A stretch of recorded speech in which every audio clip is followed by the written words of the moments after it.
Yeah, they tune in, it's the dude bass rolling deep. Mic check like that, file, let's hit a beat. Voices flowing like the river, knowledge on the spree. Every episode of Journey, come ride with me. Just hit play, it's a vibe, can't you see? The dude bass, we breaking it down. From the underground to the top of the town. Life's effects, intertwined, wearing the crown. Podcast kings and queens, we wearing the gown.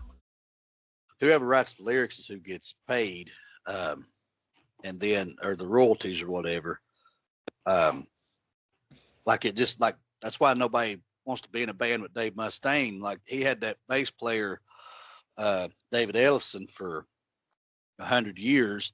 Well, he, after 25, 30 years, he asked Dave if he could have a fucking raise. He was the only original guy with him for a long time. And he told him, get fucked. So he quit. Really? He wouldn't even give his only friend a fucking raise.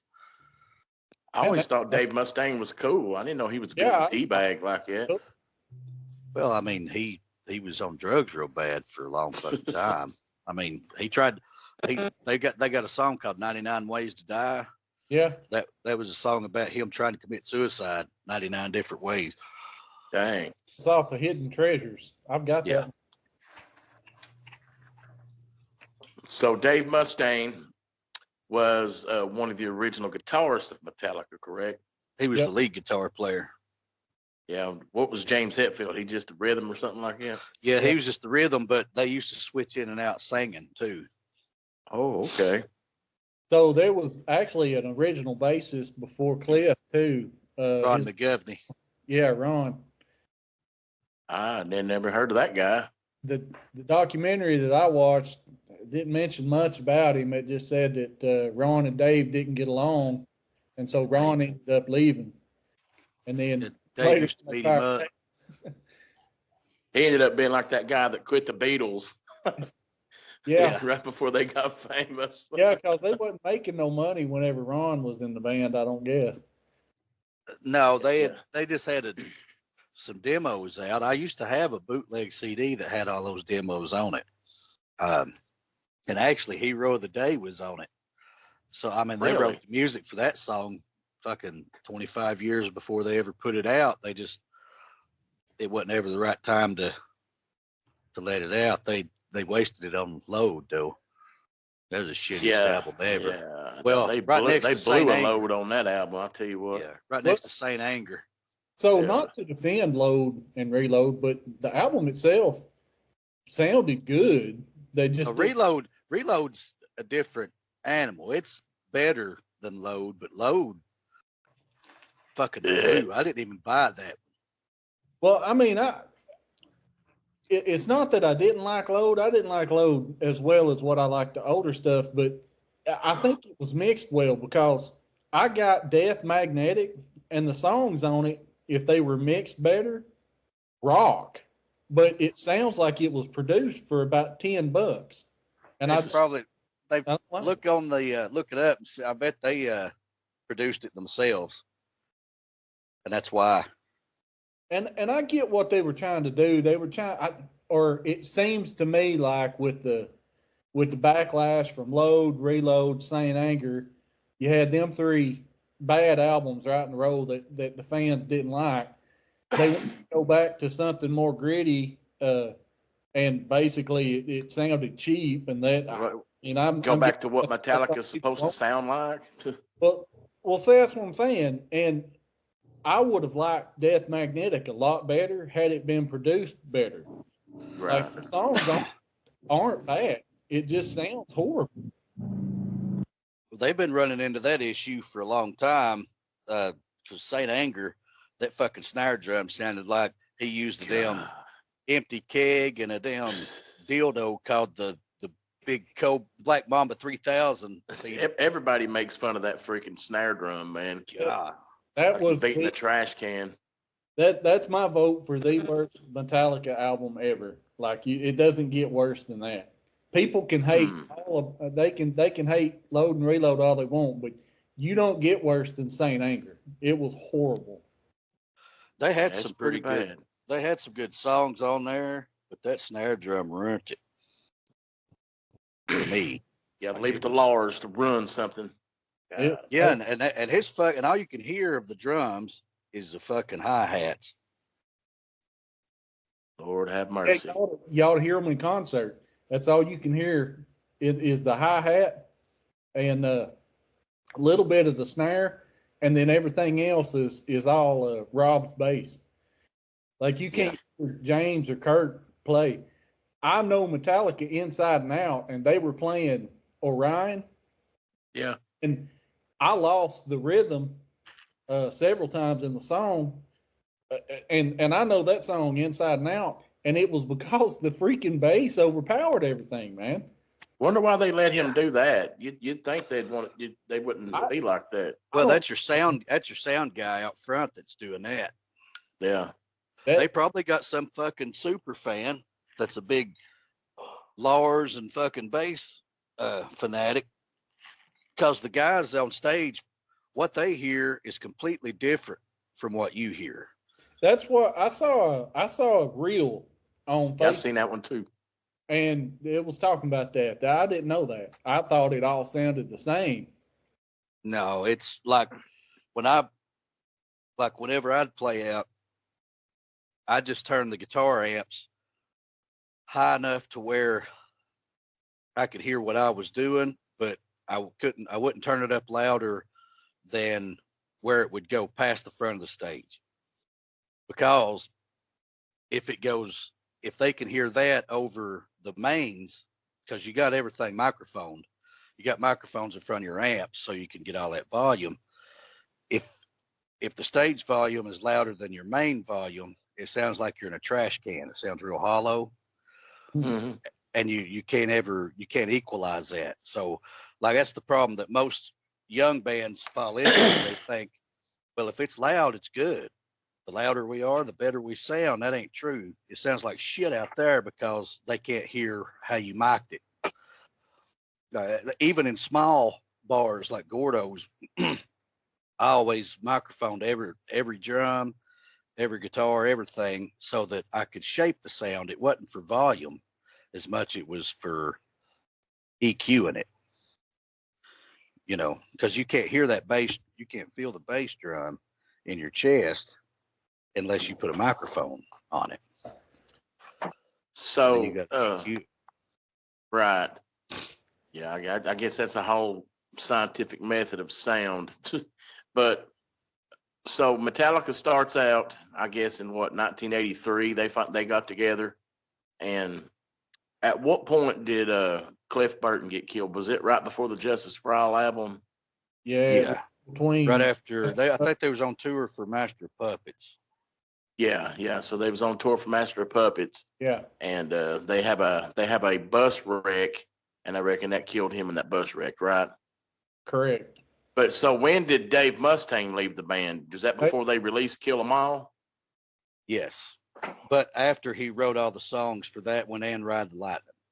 Now, see, I heard that a lot of the songs from Kill 'Em All and Ride the Lightning, like Megadeth, uses a lot of that, like they sound the same. A lot of the songs sound the same from those two albums and some of Megadeth's first albums.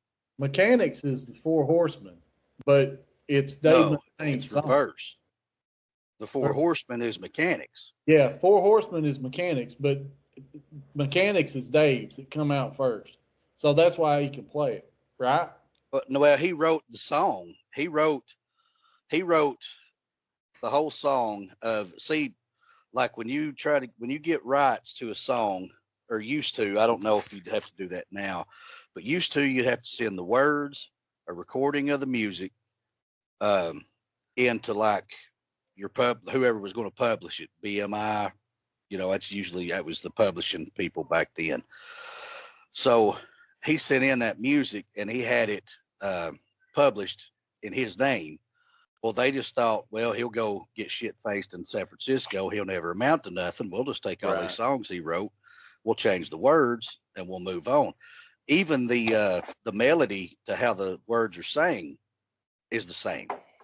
Kurt Hammett even did the solo note for note like Dave did. Really?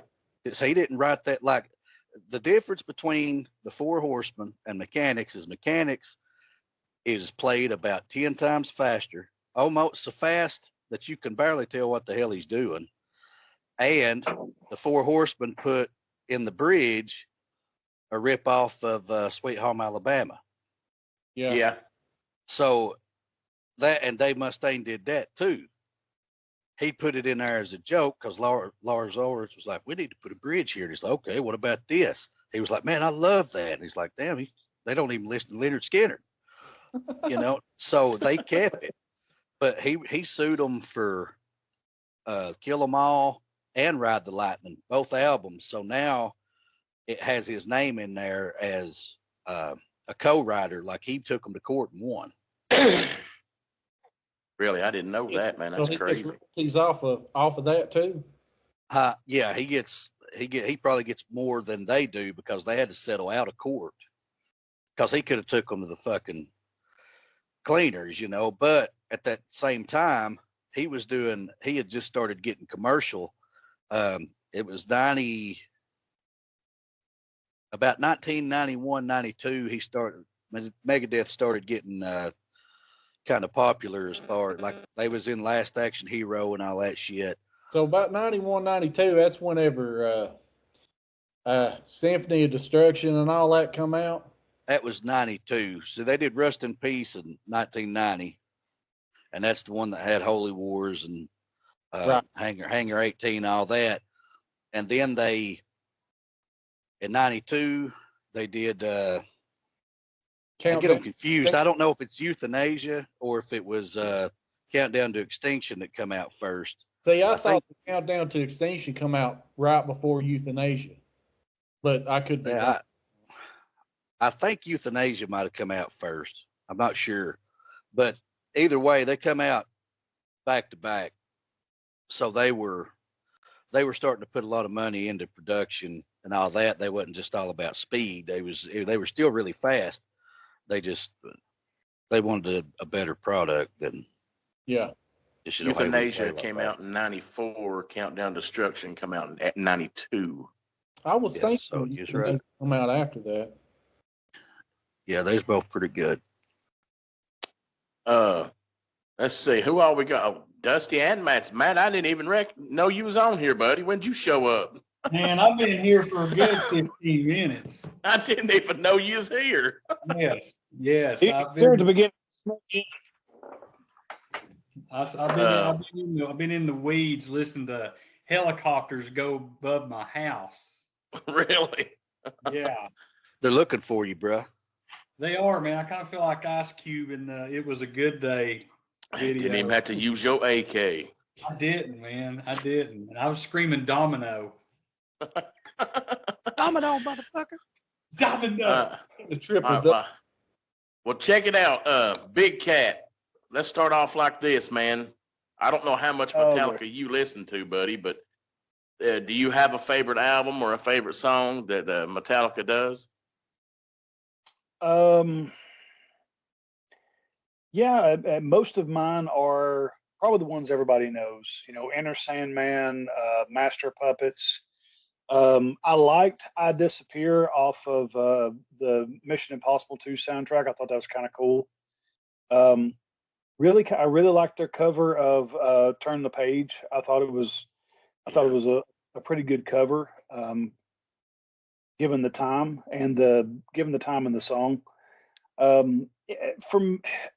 me, and I don't want to get too long-winded. I kind of became more of a fan of Metallica the more of the kind of the glam rock that came out. The bands like Poison and Motley Crue and stuff, where you kind of had the androgynous singer, everybody kind of had their hair feathered, the music was a little bit more radio safe. And that was the appeal for me. I'm not as of a Metallica fan, but I'll listen to them over a lot of other bands from that same era, just because I know, those guys, they were, they weren't trying to make a big production out of things. So yeah, I don't know all the albums and all the songs and all the albums. I know what I like. And, for me, not being as musically well versed as far as metal goes, as far as y'all go. I mean, you guys are the experts, but almost everything I've listened to, I've liked. So, Right, right. Well, I'll tell you this much. Everybody knows I started out listening to Run DMC, baby. And I'm the one kid from Inglewood that listened to rap all the time. But I can remember, I think the first song I heard from Metallica was One. And that was the day that I started stepping over that bridge from rap into metal.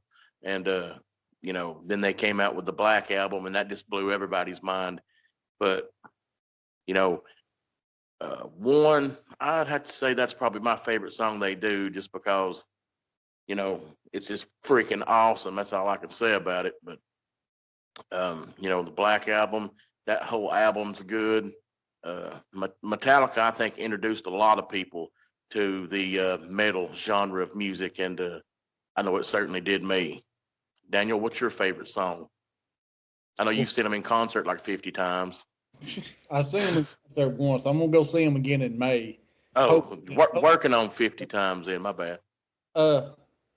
Okay, so I never had. I don't have older brothers and sisters, right? So Right. when I was a little kid in the '80s, I was influenced by what my dad was listening to, because my mom listened to the '80s pop, whatever was on the radio, and both of them had albums. And my dad, he had a lot of ZZ Top, and he had a lot of Led Zeppelin and Pink Floyd. So I was listening to that as a kid, and then I was listening to whatever was on the radio. So I didn't have an older brother or whatever that had Metallica from the '80s that introduced me. So I didn't hear Metallica until I heard Enter Sandman played on the radio. And that's when everybody said, they went mainstream and all this other.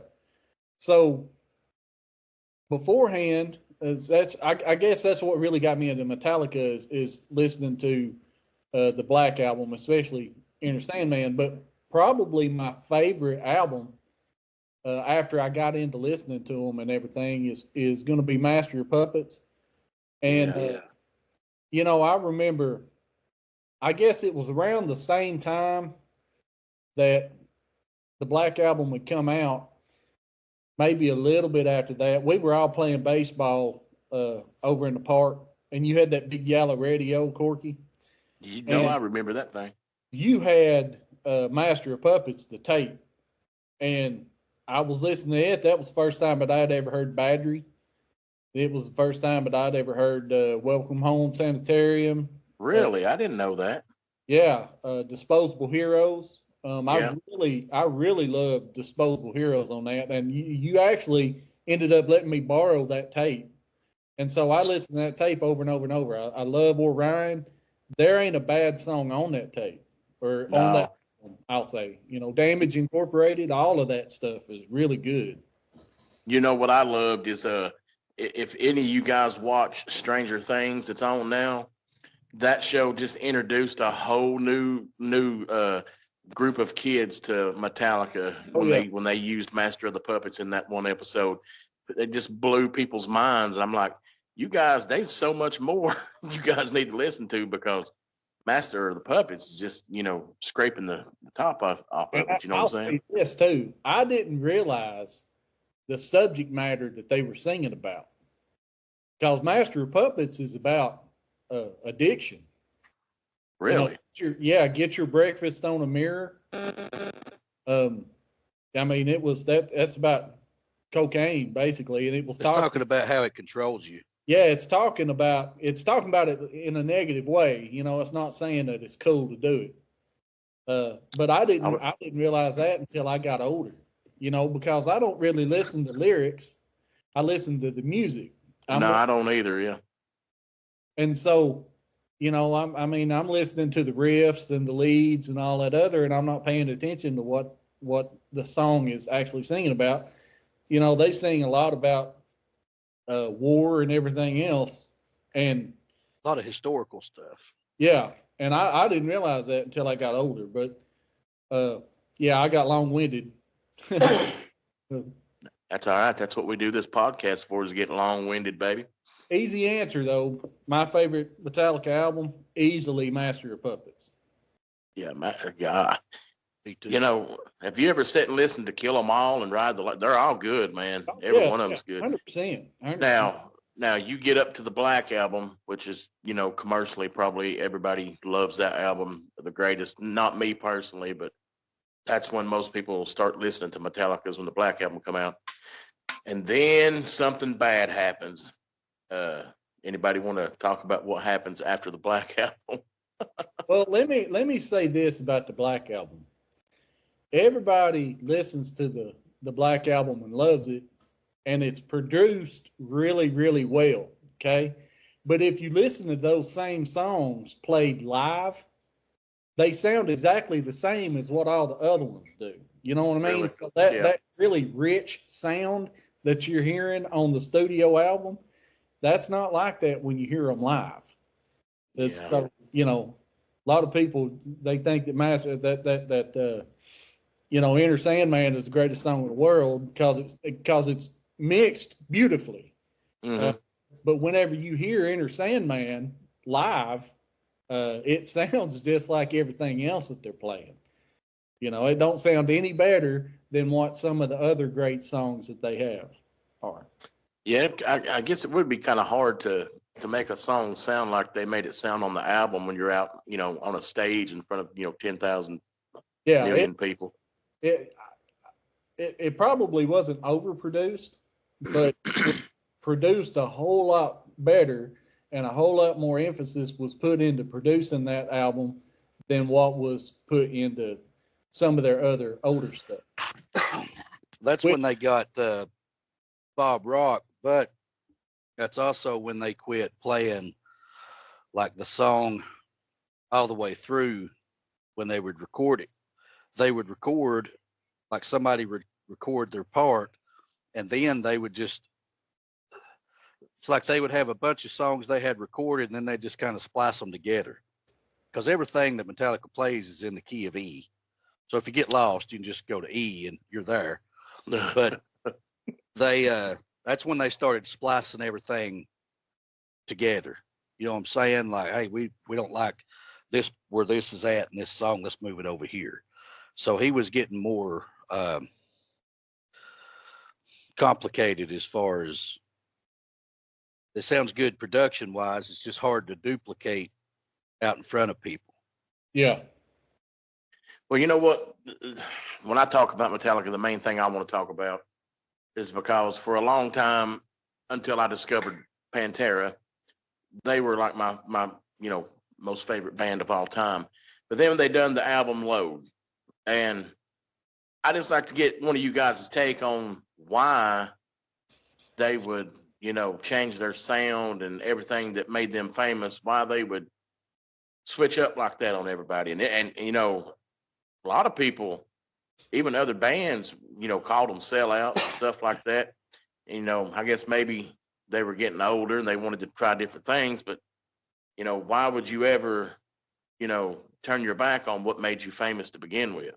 So who wants to take that question? Why did they try to go to Load? Go ahead, Darby. I think that like when you write a song, you don't sit down at the table. Matt can probably relate to this. He writes books. He don't sit down at the computer desk and think, I'm gonna write a book about this today. You know what I'm saying? You just start writing. Eventually you get ideas, they start coming out. And so songs are the same way. You can't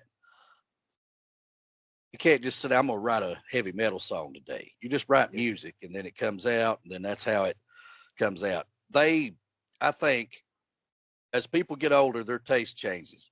So I think they were writing songs how they had always wrote songs. They just came out sounding different because you get into music for yourself. You don't get into music for everybody else. That's what us out here, we don't understand that. Well, you ought to be writing what I want you to write. Well, no, if you want to listen to what you want to listen to, you get in a band and you write the songs. You know what I'm saying? So I think they were trying to change with the times as far as, you know, they got different views on things. They were writing it, producing it different because the taste and sound changed. And then the same people that was listening to them in 1983 don't like the way they sound in 2003. You know what I mean? It's yeah. just how they write songs. I mean, Slayer has sounded the same since 1983. Who of us has rushed the profits to go buy tickets to see Slayer? Nobody.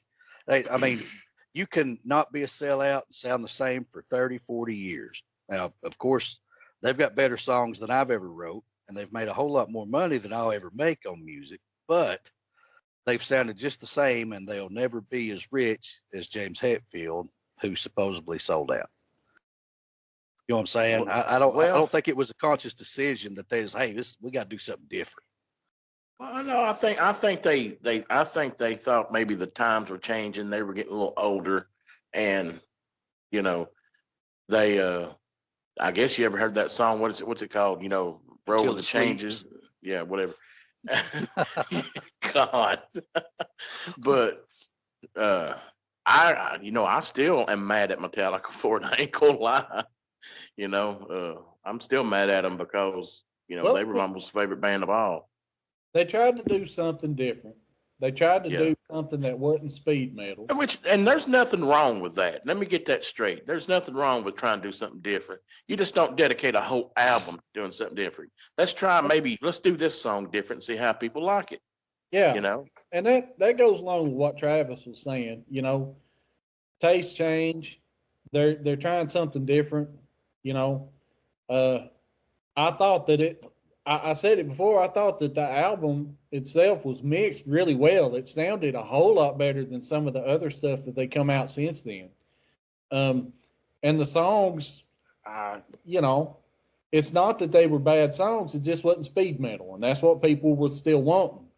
It was still speed metal. They still wanted riffs like Blackened, and they still wanted ballads like One, and Hero of the Day, and Until It didn't sound like that. The House That Jack Built didn't sound like that. The House That Jack Built is an awesome song, in my opinion. It's just not speed metal. I don't know if I've heard that one or not. It's on Load. You probably have. That's probably why. Yeah, like Reload. I liked Reload, but it sounded completely different than, the first 5 Metallica albums. Yeah. But it had good songs on it, though. It didn't sound like, the only thing that sounded the same was the singer. Yeah. Reload was a little better. It had Fuel. It had The Unforgiven 2, Memory Remains. Those were some pretty good songs. And now he had to change how he sang too, and that might have actually been why they changed as much as they did to Load, because he blew his voice out during the Black album because he just always screamed. Right. But he had to go learn how to sing, and when they did that, hell, that basically ruined him, because now instead of like growling those high notes out, now he's like hitting a note and it just don't sound the same. It's kind of like Corey Taylor, Slipknot. If he starts hitting the note instead of, growling like he does, it ain't gonna sound the same. I still Stone Sour though. Yeah, but could you ever see Slipknot? Could you ever see Slipknot coming out trying to change up and be, like a Nickelback type band? I mean, that's what I'm getting at. If you're a speed metal band, you don't follow up your greatest album you ever released with some Nickelback bull crap. You know what I'm saying? Well, that's kind of what we were talking about when we were doing the AC/DC. When they come out with Back in Black, okay, and then they come out with For Those About to Rock. It wasn't as good as Back in Black. It wasn't a bad album. It's still a great album, but everybody expected Back in Black again, and they didn't get it. So everybody expected the Black album with Metallica. They come out with Load, and if they would have come out with Load in the '80s, it might have been a different story. It would have still sucked. Well, I mean, they'd have ran them off with a shitty mop. If they would have come out with Load in the '80s, then we would have never got the Black album, because they'd be up here at Sea Ray buffing boats beside me, Monday through Thursday. But it's not that I'm defending Load and Reload, because I think that they're mixed really well. they'd be like, "Hey James, you gonna volunteer to work for Thanksgiving?" Yeah, yeah. Ooh, yeah. What pump you at? 4. Give me fuel. I'll take 10 of fuel. What? Yeah.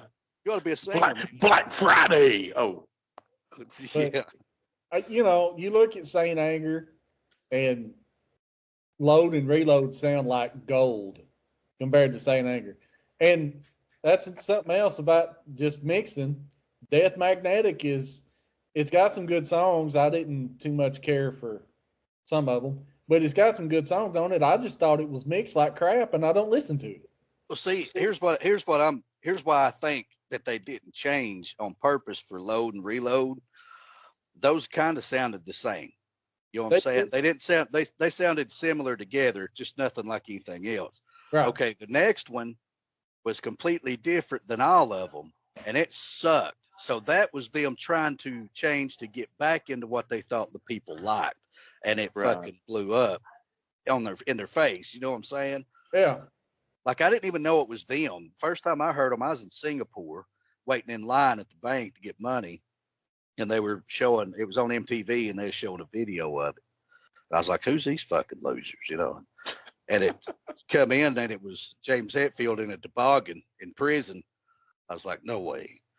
God, man. I mean, so I think Load and Reload just come out naturally because they seem to write 2 albums at a time, you know.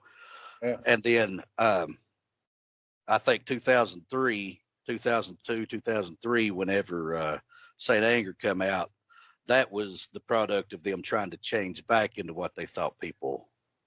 And I agree. I think that they were trying to change back, and it failed miserably. Yeah. Yes. I mean, Saint you just write Anger it was bad. you just write it how you write it. You know, I mean, a song comes out. I would love to write nothing but metal songs. Hell, I can't write a metal song. It's all I listen to. Cannot write one. Save my life. Wasn't Saint Anger around the time when he was having all the rehab off alcohol and all that stuff? I could have swore I seen a documentary. It's around the time that Jason Newsted left them.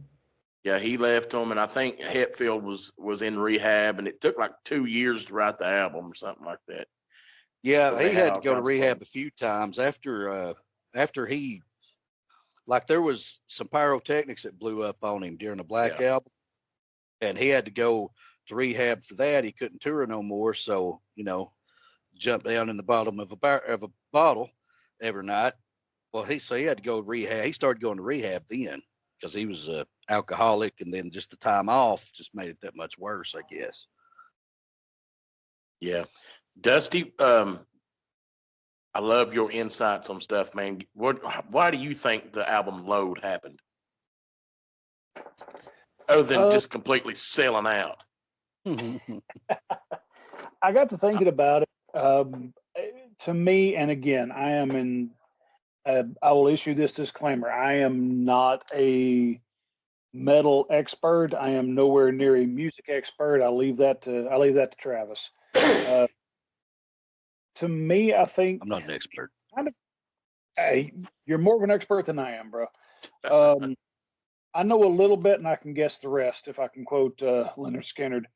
But to me, at first, I thought they were trying to almost kind of sort of pull off what Kiss pulled off whenever they came out without the makeup for the first time. Unmasked. Yeah, they unmasked when they came out, and when they came out without the makeup on, that it was just kind of a I don't like the word reset, but I'm going to go with the word kind of a reset, sort of a thing, like a reinvention of who they were. And that was the second reinvention, because don't forget the disco era that Kiss come out with those disco albums. I was made for loving you, babe. Well, they had like the disco beat. Yeah, we don't talk about this. That was that song. What? Huh? Do what? That was that song with that disco beat. Yeah. Well, they come out with a whole album like Strutter. Like Strutter, they recorded it the way they wanted to, and then they recorded it the disco way. So there's a disco version of all them songs. It's just nobody Wait a wanted to minute. hear that shit. Wait a minute. Are you guys telling me there is a disco version of some Metallica music out there? No, Kiss. Oh, Kiss. Oh, Kiss. I started to say, man, I'm gonna have to drop He a was line. talking about the reinvention of Kiss, where they come out without their makeup, which would work. God. I think that worked for them. I don't think it, but the disco thing. Lick it up or something like that, wasn't it? No, that was a good song. Yeah, it was a good song. I love Kiss, baby. But yeah, the disco era was not a good look. No, good it sound. wasn't. No, it wasn't. But back, Matt, I know you're not really a fan of Metallica, but I got to have your take on just why, because I'm going to get to the bottom of this tonight. I want to know why these guys decided to make this album Load. Matt, why do you think they would jump from some great music to some all-time sucky music? What do you think was going through their head? What's your take on that? I think it's just like every band. They get to a point where they've done so much, they've made so much money that they get tired of becoming a jukebox on stage when they go tour, and they want to play different stuff. Because I can see that. I think it gets into a lot of bands' heads where I think Mick Jagger said one time that the last thing he wants to do is become a jukebox. You know, he wanted to play songs that nobody had heard, B-sides and stuff like that. Well, that's not what people pay to come to the show to hear. They don't want to come and hear, stuff that was unreleased because they don't care. They want to come and hear the 20 or so hits that you got and then go home feeling pretty cool, thinking, hey, I got to do that song live. Right. So I think that you get bands that try to change their sound. It's just because they've been doing it for so long. That's why Guns N' Roses really never changed their sound, the first, 4 albums, because it was the same stuff. And then after the spaghetti incident, they were all gone after that. Of course, Chinese Democracy was actually pretty good. That was different band members. It was just Right. Axl. Just Axl, but it was okay under the Guns N' Roses thing. But I think it's just bands get tired of doing the same shit all the time, and they want to change something up. I guess I can see that. I mean, I'm 46 years old. That album came out when I was 18, 17, something like that. I'll tell you this, though. I'll make you a good comparable. You look at Stephen King. Stephen King is known for what? He writes horror, right? Now he's writing crime fiction. You can only write horror for so damn long before you just totally turn genres and say, I'm going to write my next 6 or 7 books. They're going to be like crime fiction thrillers. We're going to do that. And I'll say this. I'll say this though, and that's a good comparison there, Matt, because you take Stephen King. He's supposed to be like the godfather of horror novels and stuff like that, right? And then you flip back and you take Metallica. They were supposed to be the metal lords and stuff like that. I get Stephen King. He's done Filthy Rich. So is Metallica. So they want to branch out and do other things.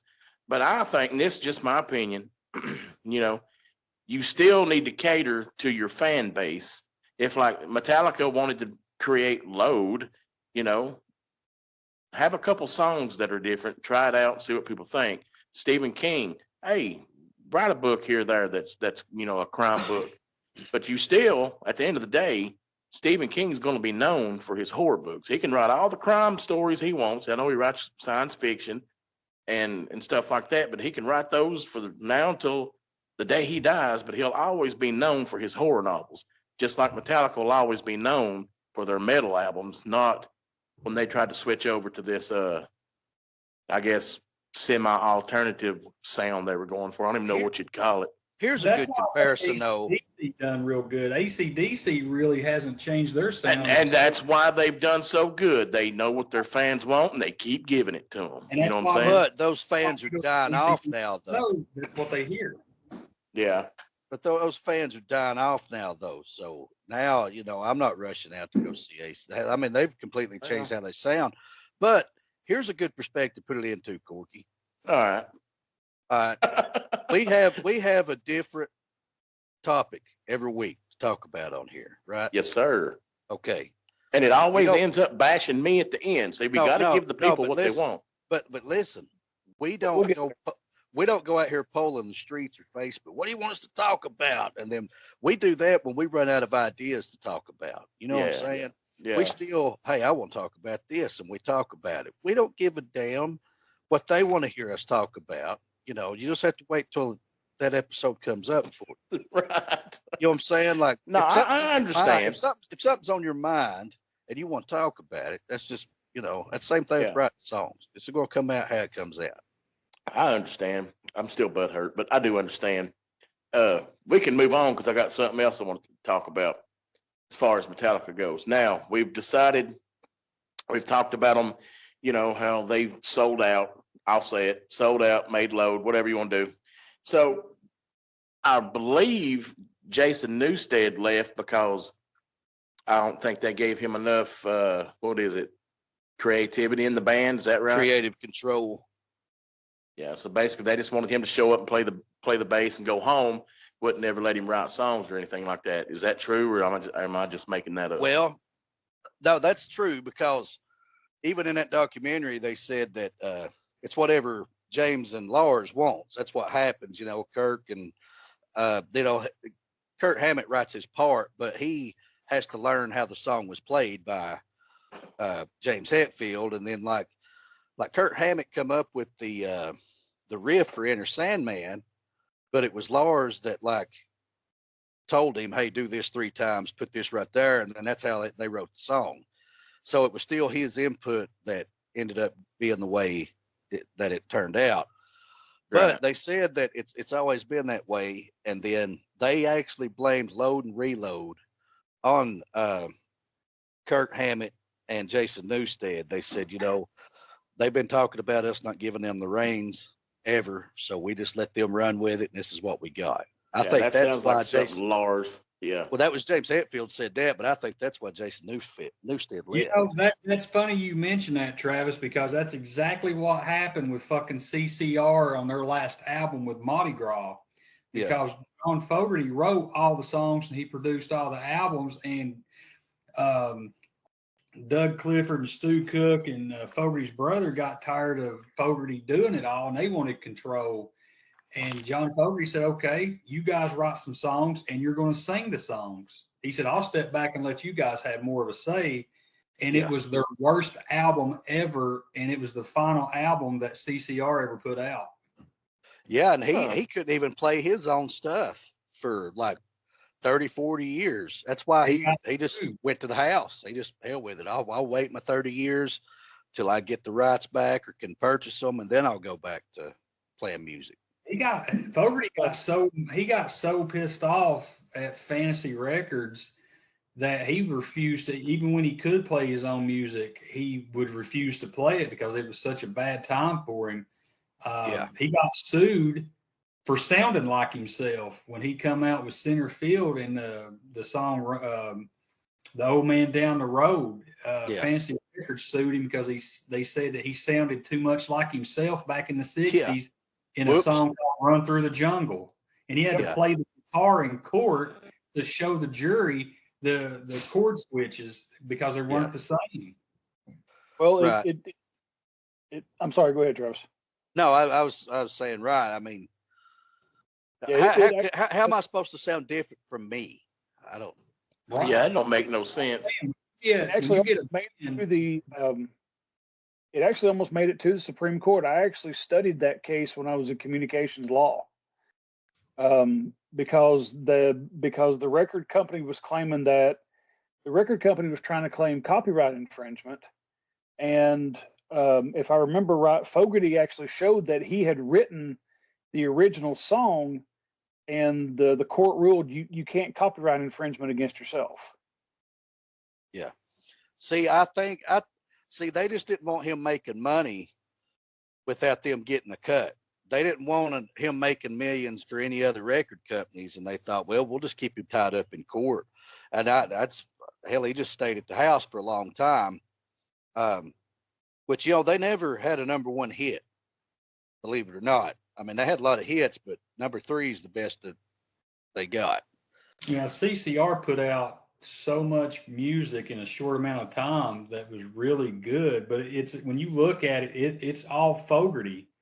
He could have Yeah. done. It needs Stu Cook and Doug Clifford and his brother. He could have done it by Wow. himself, with just set musicians. Honestly, I mean that's how good Fogerty was. But going back to what you said, when you guys are talking about load or whatever, when you decide to let the rest of the band start having a say, you start finding out why the rest of the band doesn't have a fucking say. Because Yeah, that's a good point. Yeah. Well, here's what I've always heard in bands. The famous words of a drummer. Hey guys, I wrote a song. We don't care what you wrote. I mean, Don Henley, after the Eagles, Don Henley probably had the best career after the Eagles. yes. But even he was not going into the Eagles practice like, listen, guys, I wrote this song. He stayed his ass behind the drums. He hit a harmony when he needed to, and he kept it 4/4 all day.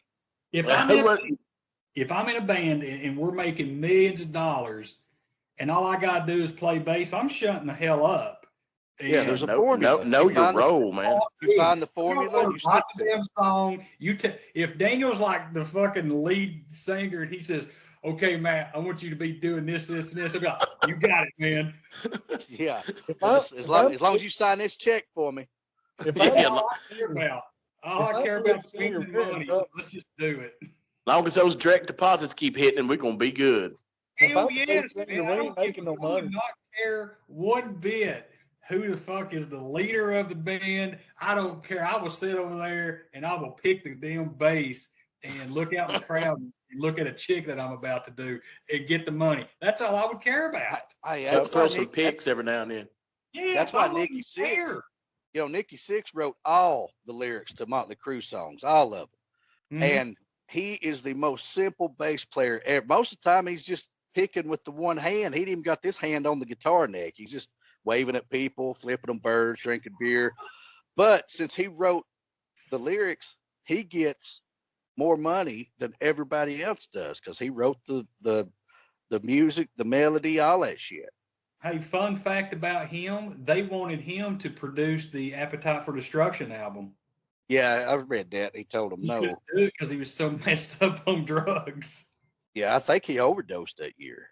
Yeah, they ended up giving it to a guy. I can't remember the guy's name, but he said that Bruce he would do it for $1. somebody. He would do it for $1 an album, and everybody laughed at him. They were like, "Why the hell would you do it for $1 an album?" And I think it Yeah. ended up selling like 30 million records, and he Was made it $30 Mike? million. Either Mike Klink or Bruce somebody Yeah. when it did it. I'll have to look that up and I remember reading that story and I was like, man, that's a pretty damn great contract. But now they was, they broke up in 90. Well, the Use Your Illusion albums come out in 91. Yeah. They come out in 91, and then I think they toured for 3 years on that. But so from 87 to 91, they come out with 4 albums. They were in everybody's face too. They was putting it out. The CCR, like you said, they was like the Nickelback of the 60s. Every time you turn around, there's an album. Yeah. They really were. And but with Metallica, you look at, like I say, I'm not a fan of Metallica. I hate every damn thing they do. But with that being said, I do respect what they do because they are talented musicians and they do have a great following. I'm just not somebody that listens to their music. Now, my daughter loves Metallica. I mean, she buys all the damn vinyl. She's all about Metallica. Smart girl. I just never saw it. Corky tried to push Metallica on me back in 7th grade. He came up and he's like it was Xanax. Yeah. I remember we was at a pep rally at the gym one time, and he's like, it was like one of those pep rallies, like right before we was getting ready to leave for the day. And he goes, "Oh, hey man, I got you this Master of the Puppets tape right here. You go home and dub it." I was like, "Yeah, baby. I'm not going to dub that shit because I don't like it." He goes, "Go ahead and listen, man. You may like it." I was like, "Okay." So I listened to it. Song back then. He goes, "I don't like it." He don't even know what it is. He goes, "No, but see, listen. I had listened to one of his other Metallica tapes he gave me, and I didn't like it either. So I knew I wasn't going to like Metallica because I don't like them. But I gave it the benefit. You know, I went ahead and listened to it. I didn't like it either. And I gave it back, and he's like, "What do you think about it?" I was like, "Eh." Well, I listened to the Black Album like everybody else in 5th and 6th grade, but I didn't really listen to anything else of theirs until I was probably 16, 17, maybe. Yeah. I mean, that's when I run into Virgil, and me and him started playing music together, and he was a huge Metallica fan. So we was doing some covers, and I'd never heard these songs, but when you start learning them, you got to listen to them a lot more intent. But I was like, y'all, I didn't listen to the lyrics. I just, it was about the music. That's what I was trying to learn. But what is it about bands that we don't like? Like you'll have like 30 million people will like that band, but they're going to be like several others who like, man, I just don't care. I don't think they're that good. What is? Well, that's the age-old question. If we knew what it was, we'd all be rich. Because I don't like Metallica, much like Well, I could see how somebody wouldn't like Metallica. I mean, it's heavy metal music. It's very manly. It's very manly music. Feminine people ain't gonna like it. It's testosterone driven man music. I mean, I don't know. But why, I love Ozzy. I love Ozzy Osbourne. He's like, give me hugs, give me love, give me. See, Ozzy's two different music. Ozzy. They can claim Ozzy's metal, but Ozzy sounds nothing like Metallica. So I mean, I can see and I'll go ahead and y'all get you cranked up here. Matt doesn't like Metallica, but I don't like Tom Petty. So, it's just, I can see how but people. Tom Petty is not heavy metal. Exactly. Right. I knew Petty was coming up in this conversation. There's a couple of ways we can look at this. Okay. People like what they like. Okay. Right. Now, normally you get in to listen to a genre, and the genre puts out multiple bands in that genre. Okay. Now, Matt, he's a little bit different when it comes to music and whatnot. Okay. So he likes Ozzy, and Ozzy has Zakk Wylde in it. And Zakk Wylde is a great guitarist, but he don't like Zakk Wylde's band. And I understand that Black Label is a little bit different sounding than Ozzy. It's a lot different. But it's all in the same genre. It's all hard rock. It's all heavy metal. You know what I mean? Right. But listen, I got some homework for you. Go listen to any song from No More Tears, and then compare that to, well, Osmosis is kind of the same, but then go listen to like I'm talking about the solos from No More Tears. Listen to any of them, and then go listen to a solo, anything he does now, Black Label Society, or even when he plays with Ozzy live. It sounds like two completely different people. Yes, that is why and the reason why that's exactly how I feel about it. Well, he was big into Southern rock. He's from New Jersey, but he was a big Southern rock guy. He was in a Southern rock band called Pride and Glory, like in between the No More Tears and Osmosis album. We talking about Zakk Wylde. Yeah. So he did a lot of like Southern rock guitar licks and stuff. Well, after him and Dimebag become big buddies, Dimebag was naturally a fast guitar player. Well, he started incorporating some of that into it. And not only did he change the way that he picks the notes and the scales that he uses, he changed his sound completely because they have to complement each other. If you listen to No More Tears, the distortion ain't even that heavy. It has a lot of chorus. It almost sounds wet. Stop. Oh, my bad. It almost sounds, the guitar almost sounds wet. Yeah. Where Black Label Society is real dry and, rough sound. That goes along with what I was talking about with people like what they like. Okay. So, you take Matt, he likes Ozzy. It's got Zakk Wylde in it, but he don't like Black Label. You just like what you like. And I think at the end of the day, that's what it comes down to. Now, what I was talking about with the genres and stuff, you know, like what we call hair bands, you know, Glam rock. glam rock. They all kind of sounded the same. Each one of them had, you know, their own hits and they had their own kind of uniqueness and whatnot, but it was all glam rock.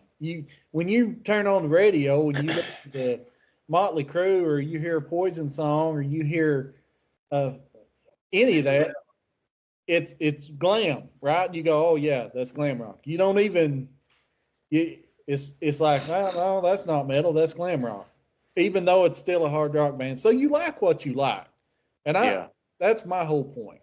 Everybody has the right to be wrong. Let's put it that way. Yeah, man.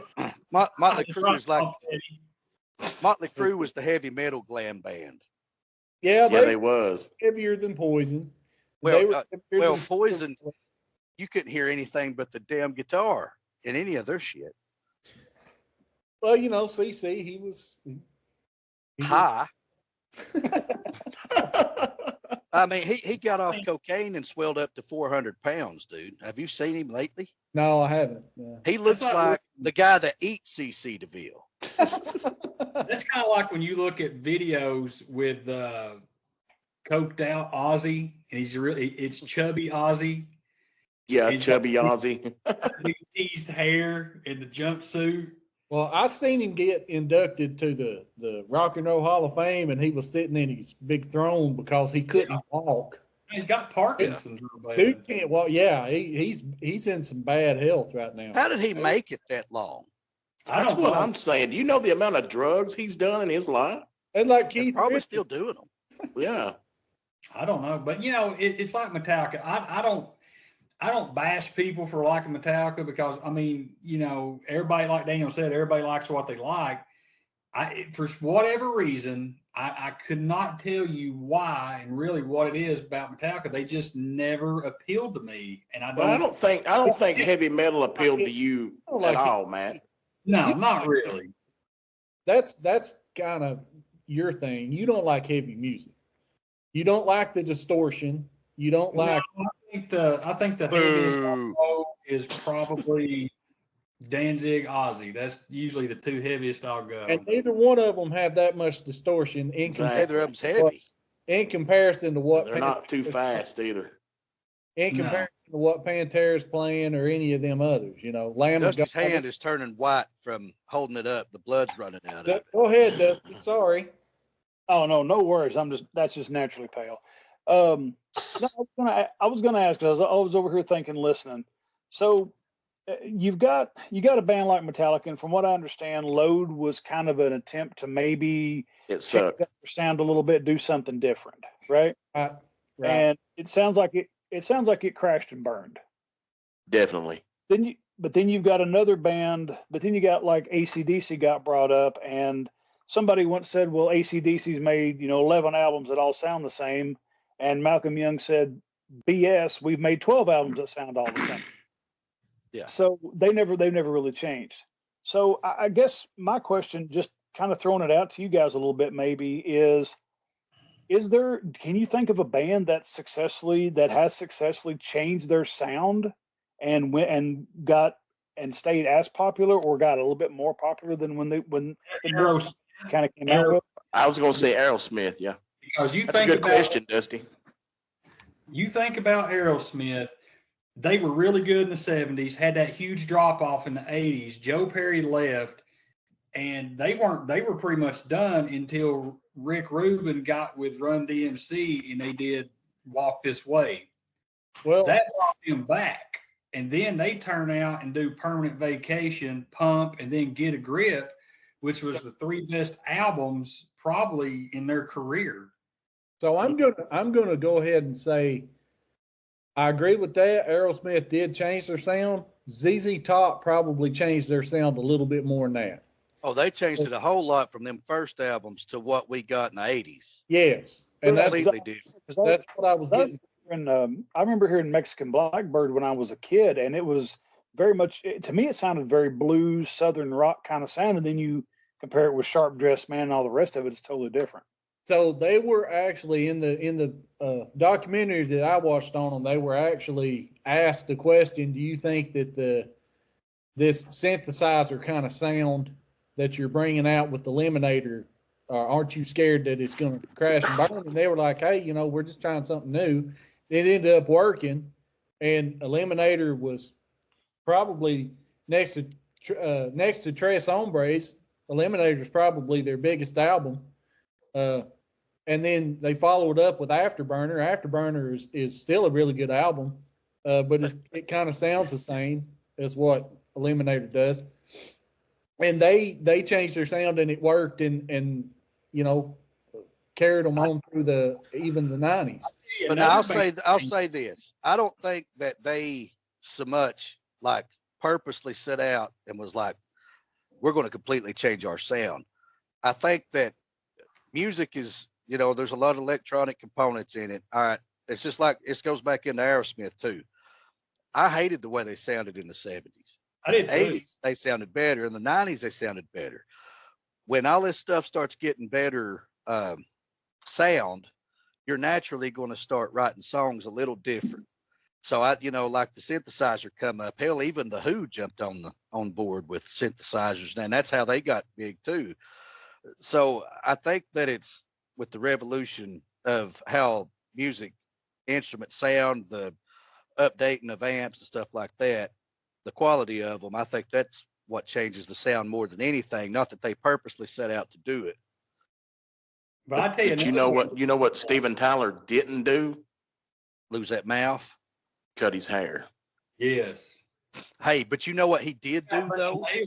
Van Halen changed their sound after 1984 because you go from David Lee Roth doing party music, making you feel good, then you get to 5150, and Van Halen's a totally different sound with Hagar because now you're doing ballads and good rock music. Well, they So did a whole lot. I wouldn't say Van Halen became a better band after David Lee Roth, but I think they become more multi-dimensional. They were a lot deeper with Hagar. More interesting. I think that they were a lot deeper. Their songs were deeper, a little bit deeper meaning, I think. Their songs had structure because Sammy Hagar had been in music a lot longer than they had altogether. And so he kind of knew already, well, we got to have this here and that there. But Eddie Van Halen changed his sound almost to every album, not because he wanted to, it's just because something new would come out. He'd be, I wonder what this sounds like. And then he'd end up writing 15 songs off of how this guitar sounded like, Yeah. But I think I look at Van Halen, I look at Aerosmith, and they are, you brought up ZZ Top. You look at those three albums those three artists just right there. That shows you that you can change it and still be successful, if not better than what you were. That's a good point. You're a big Aerosmith fan, right, Matt? Oh yeah. Well, here, I'm gonna ruin that for you. You know what Steven Tyler did do?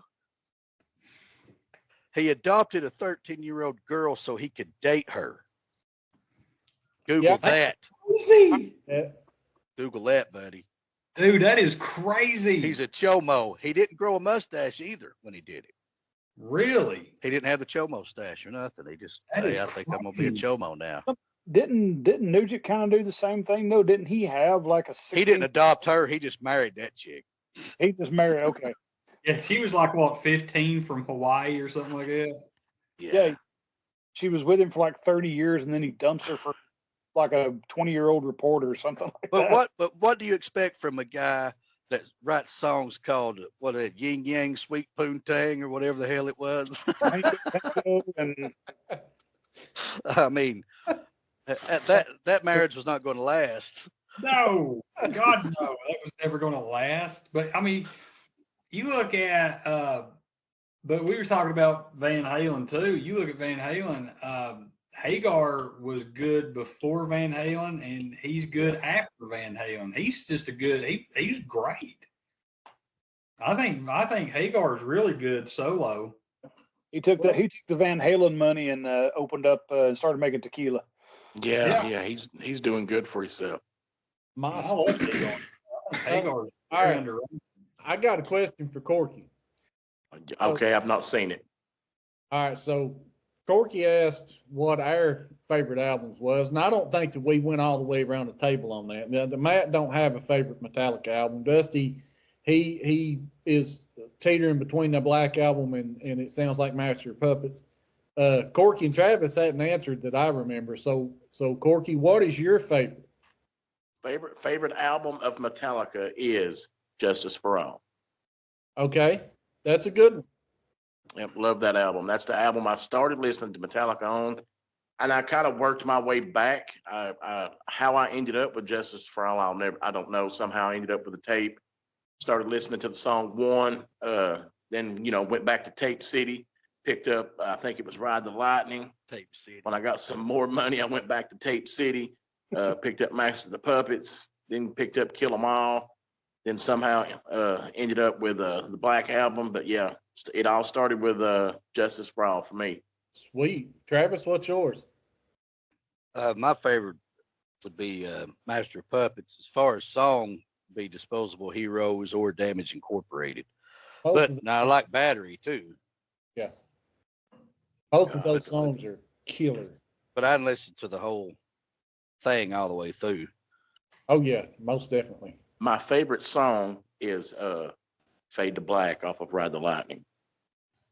I would say my favorite Yay. song from Oh, Metallica, and I really like Orion. I know that it's only instrumental, but yeah, I used to have these headphones and plug them up to my stereo, and I would play Super Double Dragon on Super Nintendo. Right. Of course, I got my headphones on, so I got my volume on the TV turned down low, and I would listen to Master of Puppets, the entire album, while I was playing the game. And I've got some pretty good memories off of that album. See, Master of the Puppets. I think they need to go back to that. They used to have at least one instrumental per album. On every album. Yeah. Yeah. Master of the Puppets, and I haven't heard you guys ask about this song, but one of my favorite songs off that album is Welcome Home Sanitarium. You guys like that song? That's an awesome freaking track, man. That's a good song. Did they play it live when you went to concert? That's an easy one to play. Let's see. I think they did play Welcome Home Sanitarium. Like I said, a lot of that stuff you couldn't tell. Yeah. What are they playing up there? Once Rob kicked up with the bass, that's all you heard. So, James would start picking something, and you're like, oh, yeah, okay. We're going to start with Fade to Black, and then it's, and that's the rest of the damn song. Okay. And the Let me ask you guys this. I'm telling you, man, when we saw him in St. Louis, that was one of the worst sounding concerts that we've been to. I love Metallica, and I'm going to go see them again. But as far as the way that they sounded in that, do you think it's just because they're just playing in too big of a venue to have good sound? Man, you would think that they would be able to handle any venue. You know what I mean? But when I say sound, I mean there's only so much speakers can do before they distort out. Right, but a good point behind me. Pantera went on right before Metallica, and Pantera sounded freaking awesome. You could hear Rex's bass, you could hear Zach's guitar, you could hear Phil, you could hear the guy from Anthrax. I can't ever remember what his name That is. guy. Anthrax. Ian something. That drummer guy. That's the rhythm guitarist, Ian. Big Dickle head. Yeah. But anyway, there's three instruments. There's a bass, there's a guitar, and there's a drum, and then you got Phil singing, and you could hear every single piece of that band, and you could not you couldn't even do it with Mammoth. That's Eddie Van Halen's son that opened up for Pantera. Come on, and it still sounded better than what Metallica did, but if Pantera can sound that good in that venue, then Metallica should be able to sound good in that venue too, and they didn't. Maybe their sound guy just sucks. Well, it could be that, or here's why I quit playing in bands with other guitar players. Like when I'm in a band, I want to be the only guitar because I'm not having to fight somebody else for volume. So what a lot of people do is they'll have a sound check. Everything sounds perfect. And then as you're playing in between songs, you'll see that guy over there twisting his damn knob. Well, when they start turning the stage volume up, that starts changing the sound out there. Now you can only hear this or you can hear that. It changes the whole dynamic. So now it needs a whole new EQ because somebody, Right. well, I couldn't hear my stuff good enough, you know. So I've always hated that. But as far as the speaker thing, man, they have what they call filler speakers, and they'll put it like the Monsters Rock tour. There's no way that they just had those speakers right there at the stage and 250,000 people could hear it. They had to have speakers out in like down the sides so that they just snake them together. Yeah. And then So that's that how they makes keep it sense. from distorting. And then you got to pay attention to ohmage. You got to pay attention to wattage, your power amps. You know, if you're pushing that kind of power, I bet they've got 15 power amps going and have 30 on backup in case one of them fails. Yeah, there ain't no doubt about it, man. Well, we're going to see them again in May in Nashville, and I'll let y'all know. Hey, pay attention to Rob and see if he's over there twisting, messing with something on his amp while he's playing. Yeah. Okay, I bet you. it's kind of hard to pay attention to all of them because they don't play on a front stage, front facing. Yeah, stage. it's all They play on circular. and they'll switch too. So Lars had 4 drum kits that would pop up in different spots, and so Yeah. they played on different spots of this circle all the way around throughout the concert. Now So- they might also do what Rammstein does, is they don't even play through amps for the most part. They play through like a laptop. Like when they record, they can get any guitar sound they want. Well, the only way they can sound the way that they do on the CD is to use that same program off of a laptop. And then they pipe that into the mains, into like the soundboard. Okay. Because there's no way you're going to get that kind of wall of sound like Yeah. they do recording without it. Yeah. That's pretty cool. I didn't know that. Yeah, man. Learning something new every day on the Do Bash, baby. Come on. All right, I got you one more, Corky. I got you one more. Come on. Give me your top 5 Metallica songs. My top 5 Metallica songs. All right. Obviously, I'm going to go, we'll start with number 5. And Okay. I'll say Sanitarium. Okay. I'll say Sanitarium. Let's see. I'll put Master of the Puppets number 2. 1 at number 1. Fade to Black number 4. And let's see, coming in number 3. Let's go with actually I like a song called Trapped Under Ice. You guys ever heard it? Shoot, Yeah, shoot don't ride the up. lightning. Ride the lightning. Yeah. Song Trapped number, Under Ice is good, Hey. man. I like that song. song number 6. Yeah, baby. So All right, Travis, what you got? Top 5. Number 5 would be Don't Tread on Me. Number 4 I forgot about would that. be Through the Never. And then it's going to have to be Battery, Damage Incorporated, and Disposable Heroes. Sweet. Can I say something? Honorable mention. I would have be an Black. honorable mention. Yeah. All right, I have an honorable mention at Four Horsemen and also Seek and Destroy. Okay. You need to hear the Mechanics song. You need to hear Megadeth's version Yeah, you need Of to hear what? from Megadeth. of the Four Horsemen because you'll never listen to Four Horsemen again. Is that what it's called? Four Horsemen? Yeah, Mechanics, but it's with IX at the end. Yeah. It's good.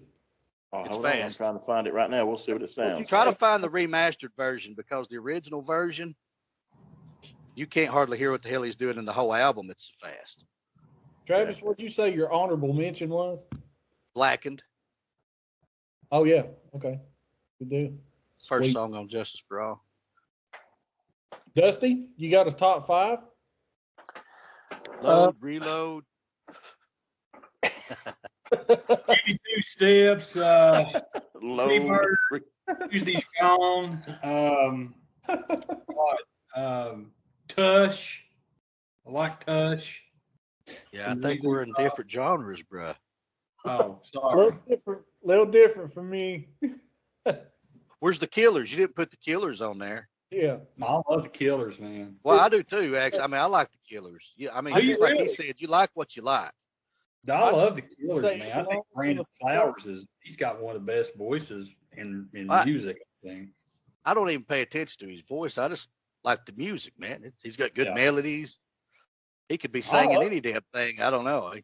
I love The Killers. song is called Mechanics. Is that what it's called? Yeah, MECHANIX. All right, let me see if I can just get a little sample of it here. So Travis, you like the Megadeth. We saw Megadeth back in September, and he played Mechanics. Yeah. And sounded freaking awesome. Yeah, he's good. All right, What'd you here say, we go. Matt? I said, do you like the Strokes? Yeah, they're all right. I do too.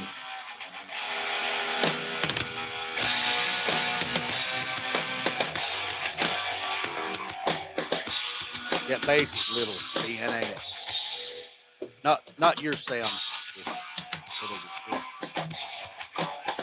Sounds awesome. Yeah, listen to this.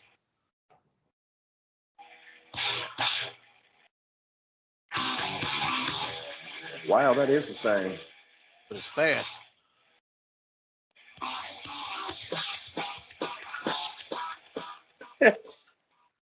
Now put in the four horsemen, and you'll go to sleep listening to it because it's so slow. Yeah, Yeah, Mechanics that's a lot faster. that's so fast. It sounds like a video game. You know? Yeah, he like Tornado of Souls on Rust in Peace. That's space age stuff compared to I mean I don't know how he does some of these things. See how slow that is, man? Yeah, that's terrible. I mean, I can't do it, but you know. Oh yeah, you can. It ain't. It's all in the wrist.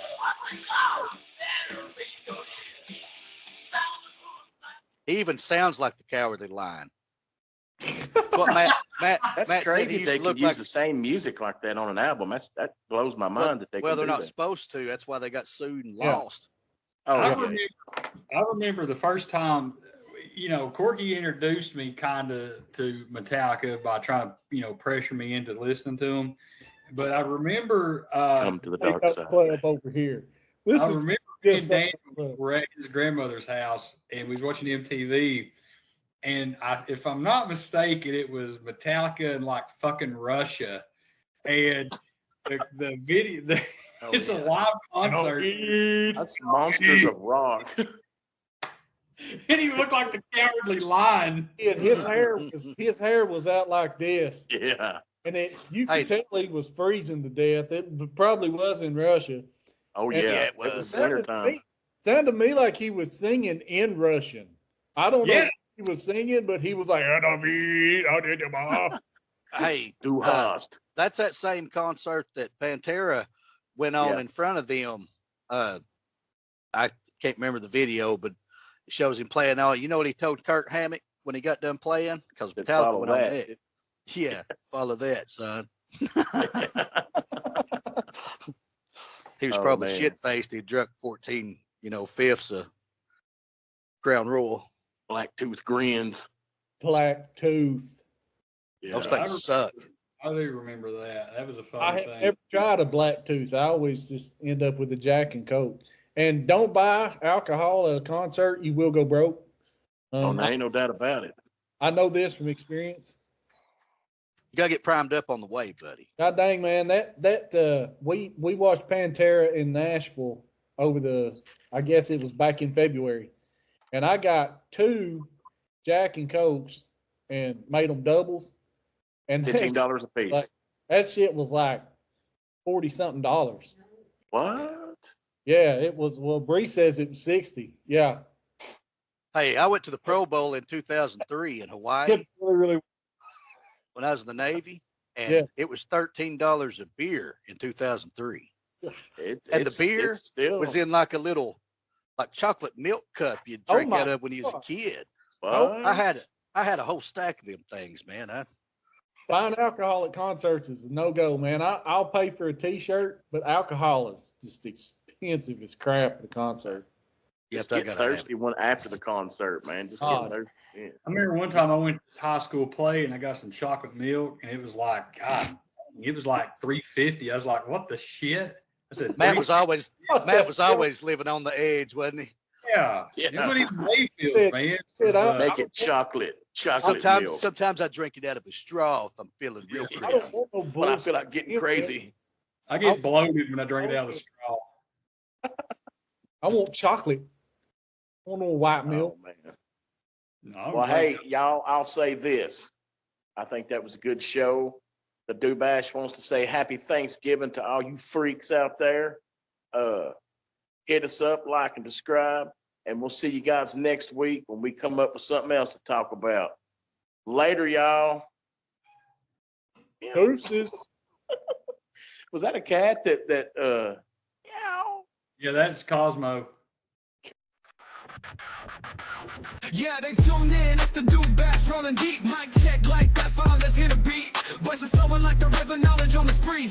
Every episode and journey, come ride with me. Just hit play, it's a vibe, can't you see? The Dude Bash, we breaking it down. From the